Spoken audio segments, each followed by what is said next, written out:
Olá pessoal, tudo bem com vocês? Então vamos dar início a mais uma videoaula. Nessa semana a gente vai estar falando sobre cartografia e a criação e a leitura de mapas. Como surgiu a cartografia, como a gente faz a leitura desses mapas, qual a importância desses mapas dentro da cartografia. Então a cartografia ela é basicamente a elaboração e estudo dos mapas e representações cartográficas. E dentro disso, ela tem uma importância não só dentro da disciplina de geografia, mas também dentro de outras disciplinas, como história, sociologia, e até mesmo outras áreas afins, né, que estudam a parte, até mesmo se a gente for ver a parte dentro das ciências, quando a gente começa a trabalhar ciências, biologia, principalmente as questões ambientais, a gente utiliza muito dessa questão dos mapas, né?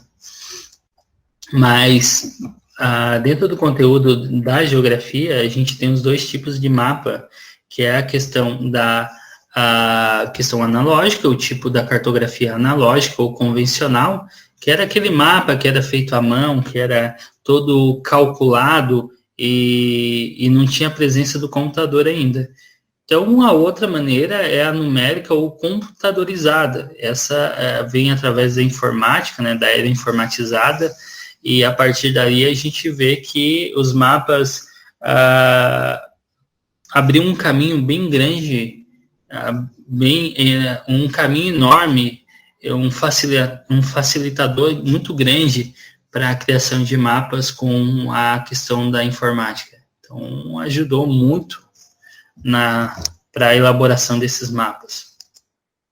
Então, dentro da cartografia computadorizada, a gente vai estar trabalhando a questão principalmente do geoprocessamento ou sistema de informação geográfica, que é aquela questão das técnicas que são mais utilizadas na cartografia computadorizada para poder fazer a criação dos mapas.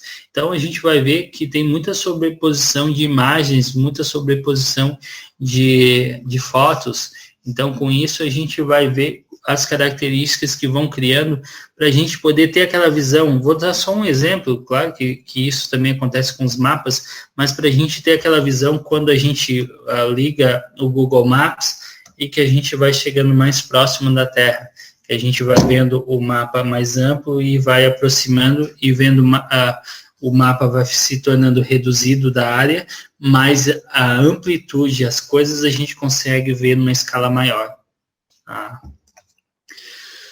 Para a gente ter a obtenção desse sistema de informação geográfico, a gente utiliza algumas ferramentas e alguns métodos para poder coletar esses dados e depois refiná-los, né? O que era muito utilizado num primeiro momento, e ainda é a questão do sensoriamento remoto, que é os satélites e aviões. Né? Com o aparecimento, isso a gente está falando propriamente de cartografia computadorizada, tá? A gente não está falando daquela parte manual, dessa parte analógica. Então, essa parte analógica a gente deixa de lado, essa convencional, e vamos tratar hoje o que a gente realmente está utilizando, que é essa tecnologia que é a parte da cartografia computadorizada. Tá? Então, com isso, além dos satélites, imagens de satélites, para a gente poder fazer sobreposição de uma e outra, a gente tinha a aerofotogrametria. O que é isso, professor? É um avião que ele passa a um determinado ponto de altura e ele vai tirando fotos sequenciais, ou até mesmo hoje a gente pode utilizar muitos drones, eles vão tirando fotos sequenciais e depois a gente faz a montagem. Como a gente faz a montagem? Hoje a gente tem um chamado restituidor fotogramétrico. Isso facilita muito, é como se a gente colocasse dentro do equipamento e o equipamento faz a união dessas fotos. É quando um processo semelhante quando a gente bate uma foto panorâmica, que a gente aperta 3 vezes no celular, ou até mais, depende de cada celular, e depois ele cria uma foto extensa, uma foto mais comprida, mais alongada. Então, com isso, a gente tem a união daquela paisagem. E esse equipamento, o restituidor, ele faz essa função. Tá? As imagens de satélites, elas são muito importantes também para a nossa criação do sistema de informação geográfico. O primeiro satélite lançado foi em 1972, que é o Landsat. O Landsat, ele foi lançado porém não foi o primeiro satélite, ele foi o primeiro lançado com o intuito de obter imagens, em 72. Então, a partir dali, abriu-se um leque, foi lançado outros satélites para outros fins antes, tá? Mas a partir de 72 abriu um leque muito grande, porque a NASA começou a investir nessa questão de imagens de satélite, ver a Terra lá de cima do céu. No caso do espaço, né? A gente fala céu, mas lá do espaço. Então, a partir dali, a gente teve a questão dos satélites como figura facilitadora para a obtenção de imagens, né? Hoje, em torno da nossa órbita, a gente tem em torno de 3.000 satélites artificiais. Só no último ano foram lançados em torno de 4 a 5 mil satélites nesse último ano que passou.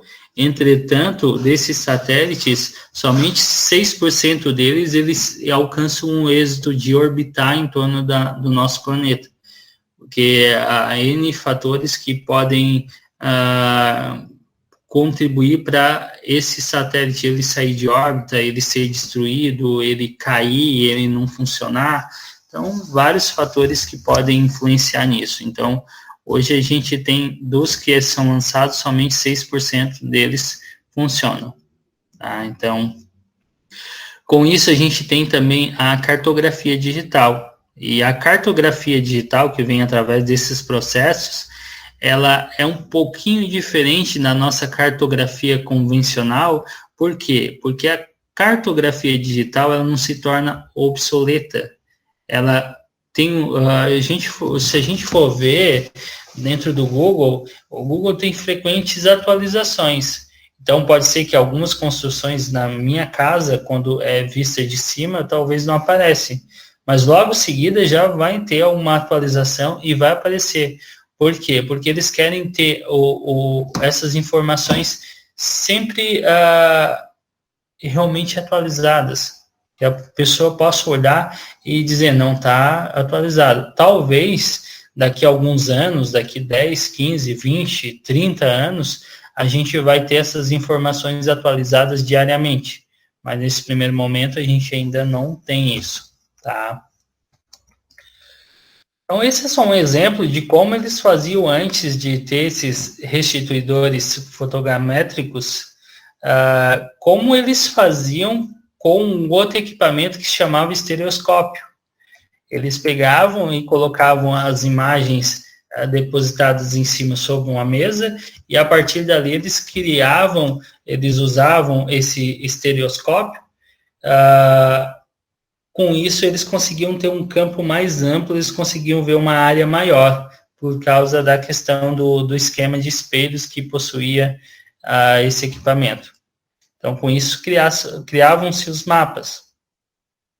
O sistema de posicionamento global, então, que é o GPS, né? O GPS, ele foi... a tecnologia do GPS ela foi criada ainda durante a Segunda Guerra Mundial. Entretanto, o GPS, durante a Guerra Fria, ele se tornou uma arma muito utilizada, principalmente pela questão de informações, né, principalmente pelos governos foram utilizados esses sistemas de GPS, só que ali pela fim da década de 90, início dos anos 2000, a gente vê que o GPS ele se torna popular. Em 2010 para frente, a população realmente aderiu de uma forma que talvez não se pensasse que poderia chegar a esse ponto. E hoje a gente tem tudo, quanto é informação, na palma da mão, através do nosso sistema de GPS, e existe N sistemas, né? O que é mais utilizado realmente é o Google Maps, principalmente no Brasil, o Google Maps, e a gente utiliza muito também o Waze. O Waze também ele dá um ponto diferente, porque o Waze ele é alimentado por pessoas. Então, se eu acabo passando por uma área onde tem congestionamento, acidente, se eu boto essa informação, ele atualiza a informação lá direto, então ele traz outros pontos favoráveis dentro do aplicativo. Tá? O sistema de posicionamento global, o GPS, ele funciona através de coordenadas. Então, ele vai dar longitude e latitude, e a partir dali ele vai criar com um mapa que ele já tem gravado, realmente que já tem dentro do próprio sistema, ele vai dizer onde está o posicionamento da pessoa. Ele não é extremamente exato, mas ele tem uma variação somente de metros, ele pode se perder em alguns metros só. Então, para a gente entender um pouquinho melhor sobre a questão tanto de coordenadas quanto de projeções cartográficas, aqui foi trazido os tipos de projeções que a gente tem, né? Os tipos de projeções, eles podem ser equidistantes, conformes, equivalentes, ou, no caso, afiláticas, né? Que esses são tipos de projeção. Para mim adquirir esses tipos de projeção, eu vou ter técnicas que eu vou utilizar para fazer esse tipo de projeção, tá? Mas isso a gente vai ver à frente. Ou quando eu falo de tipos de projeção, quando eu falo de equidistantes, eu estou falando quando as distâncias são precisas mas, entretanto, há distorção. Tá? Quando eu falo conformes, quer dizer que foi mantido os ângulos das coordenadas geográficas, como é o caso aqui de Mercator, mas, entretanto, foram mantidos os ângulos, tá, para realmente não ter essa diferenciação dentro das coordenadas geográficas. Porque, na verdade, assim, ó, o que acontece? Essas projeções a gente tem que pensar que a gente está como se a gente tivesse uma bola, a gente está cortando essa bola e a gente quer que essa bola fique reta, fica num planisfério. Tá? Então, com isso, a gente vai ver algumas diferenças também de técnicas, mas basicamente a gente vai querer que fique num planisfério, ou num círculo, ou numa figura plana. Tá? A gente vai querer. Outro tipo de projeção é as equivalentes, que eles vão apresentar ângulos e formas distorcidas, como é Peters. Peters, ele tenta trazer como realmente de uma forma toda distorcida. É como se eu pegasse e desenhasse, pegasse uma toalha de banho e fizesse o desenho enrolasse numa bola e fizesse o desenho de um rosto, ou até mesmo do nosso planeta, e de repente eu abrisse essa toalha de uma forma reta. A gente vai ver que vai deformar tanto a questão dos ângulos, quanto a questão das formas. Então, é a mesma coisa que eu uso muito o Mercator e o Peters para explicar através daquela figura quando a gente bota lá numa apresentação, ou que a gente bota num Word. Tem quando a gente bota a figura e a gente puxa lá no finalzinho, que puxa ela por um completo para ela aumentar. Então, seria esse o Mercator. Ele não vai deformar. E o Peters é como se a gente pegasse uma aba e puxasse e estendesse ele. Há uma deformação. Tá? Então, há uma deformação de ângulos e de formas. E, por fim, a gente tem a afilática, que é áreas e ângulos, eles não são conservados. Tá? Eles não são conservados por quê? Porque eles querem retratar realmente como que é aquela região vista de outra maneira. Principalmente a gente vai ter essa visto de outro ângulo. Tá? A gente vai ter essa aplicação desse tipo, principalmente em Robinson. Tá? Então, dentro disso, a gente tem as nossas técnicas. Para a gente utilizar essas técnicas, são 3 técnicas que a gente tem, que é a projeção cilíndrica. quando, digamos, eu tenho uma bola, eu passo uma folha de A4 em volta dela e digamos que aquela bola ela estava recém-pintada e eu gostaria de pegar todas aquelas figuras como se fosse um carimbo naquela folha A4. Então, eu circulo ela e depois eu abro. Então, eu vou ver que vai dar uma projeção de cilíndrico. É planisférico, principalmente quando a gente utiliza isso para o mapa mundi. Tá? Outra projeção é a projeção cônica. A projeção cônica ela tem um formato de cone e a partir dali ela abre. Então a gente vai ver que essa cônica ela tem a tendência a expandir os ângulos. A gente vai ter distorção ali. E a gente tem a plana que é baseado, que é a azimutal também ou plana, né? Que é basicamente utilizado com as extremidades. Professor, é só utilizado polo norte, polo sul? Não, posso utilizar no meio, posso utilizar nos lados, posso utilizar uma região só de um continente que eu quero. Ele vai pegar só num formato plano, mas vai fazer só a parte de um círculo, para pegar só a parte, não a parte esférica toda, ele vai fazer só o círculo, tá? Ele não vai fazer o contorno todo na bola. Então, para a gente entender, agora vamos trabalhar um pouquinho da questão dos mapas.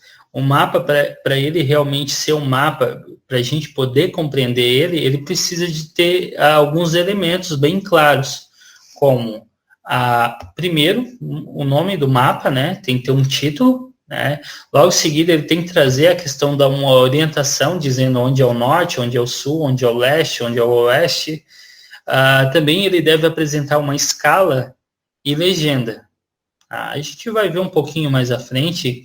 E a gente tem alguns outros tipos de mapa, que eles são tipo mapas como de altimetria e batimetria, que são altitudes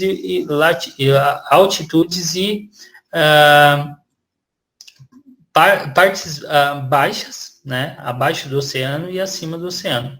Então, representados aqui, principalmente quando a gente tem a parte oceânica, a gente vai ver nos mapas que eles são diferentes cores de azuis. Então, a partir dali, a gente vai traçar essa cor azul e vai ver qual a profundidade de cada região. E, geralmente, quando é uma parte alta, ela é sempre representada mais no marrom, tá? Não é tipo na maioria dos casos, tá?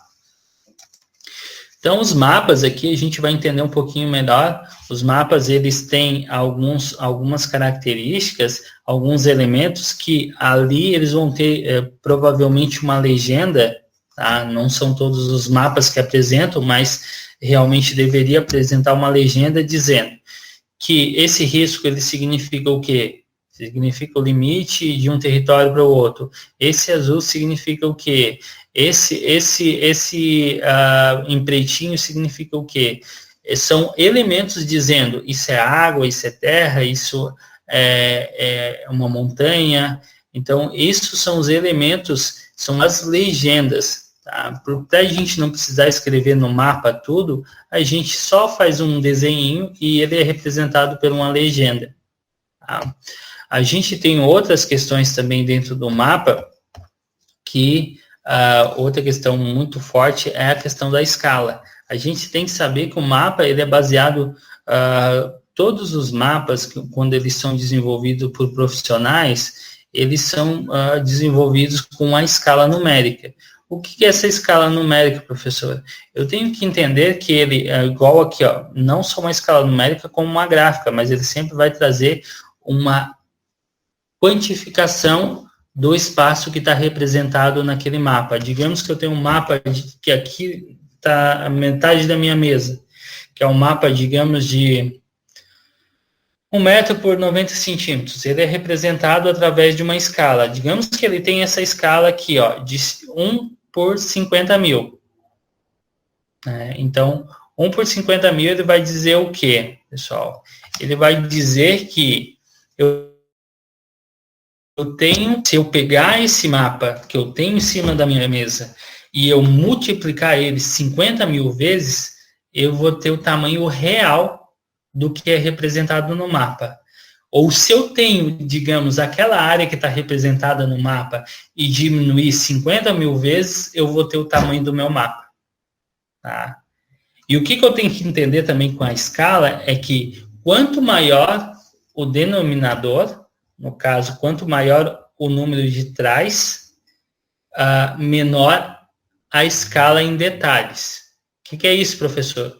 Quanto maior o número, eu vou ver uma área maior, só que os detalhes que eu vou ver, como se tem uma montanha, se tem um rio, se tem uma casa, se tem um prédio, aquilo ali não vou conseguir detalhar. Quanto menor for o denominador, como esse denominador que é baixo aqui, quanto menor, maior vai ser a clareza. Aqui é representado muito bem, aqui com esse desenho, a gente vai ver que as escalas, a de 170, que é representado pela escala 1, ela vai apresentar um mapa bem reduzido. Entretanto, ele vai pegar uma área maior. Aqui não aparece, mas provavelmente pegaria uma área onde iria mostrar o restante dos países da América do Sul, digamos. Já no 2, ele vai já trazer mais a questão somente do Brasil. Ele vai ter uma escala mediana. E na escala que é a menor, que é a de menor denominador, na 3, eu vou ter um Brasil mais visível, vou ver alguns aspectos mais evidentes. Então, é a mesma coisa quando eu jogo no Google Maps. Quanto mais eu aproximo, menor fica o meu denominador e maior ficam os detalhes que eu vou vendo. Tá? Então, pessoal, seria isso para a nossa aula, tá? Espero que vocês tenham gostado. E realmente essa aula é direcionada somente para compreensão dessa questão do leitura e compreensão dos mapas, como que são produzidos e como são utilizados.